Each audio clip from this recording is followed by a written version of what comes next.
ধন্যবাদ জানাইছোঁ সাংবাদিক বন্ধুসকল। যেহেতু আজি 4 বছৰ বিৰতিৰ পিছত আজি এটা আমাৰ সাধাৰণ সভা হৈছে ৰৌতা বণিকন্ঠা চেম্বাৰ্ছ অফ কমাৰ্চৰ।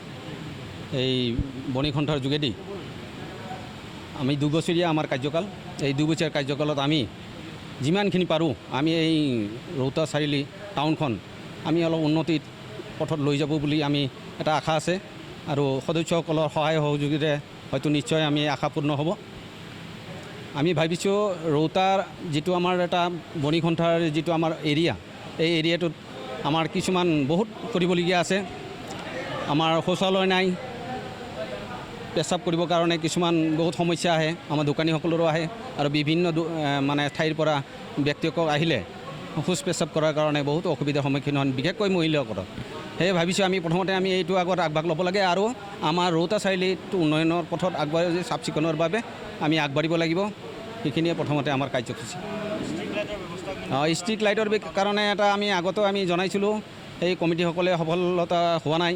কিন্তু এতিয়া আমি যদি সঁচাই আমি যদি সকলোৱে মিলি আমি এটা কাৰ্যত উপনীত হওঁ, নিশ্চয় আমি কৰিব পাৰিম এইটো। হয় হয় হয় হয় এইটো অৱশ্যে হয়, এইটো বহুতৰ ফালৰ পৰা সমালোচনা আহি আছে। মঙলৰ বন্ধটো আমি প্ৰতি সপ্তাহে আমি বন্ধ পালন কৰোঁ, হয় কিছুমানে হয়তো বন্ধ পালন নকৰে। এইটো অৱশ্যে আমি এইটো কঠোৰভাৱে আমি এটা সিদ্ধান্ত ল'ম বুলি আমি ভাবিছোঁ। হয়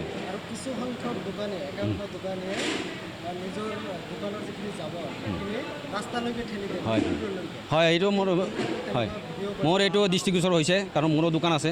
মই দোকান বন্ধ কৰাৰ পিছত মই এইখিনি চাফ চিকুণ কৰি জ্বলাই দিওঁ, কিন্তু বহুত দোকানীয়ে নকৰে, ৰাস্তাত ঝাৰু মাৰি পেলায়।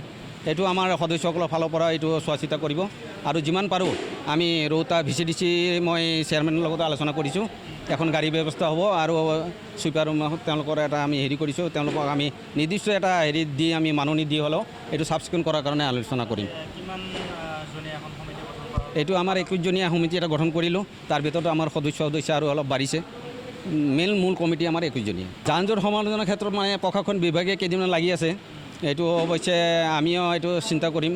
আমাৰ সমিতিৰ তৰফৰ পৰা আমি যিমান পাৰোঁ যদি আমি এইটো ৰাস্তাটো ক্লিয়াৰ কৰোঁ, হয়তো নিশ্চয় বাহিৰৰ মানুহে অলপ ভাল পাব।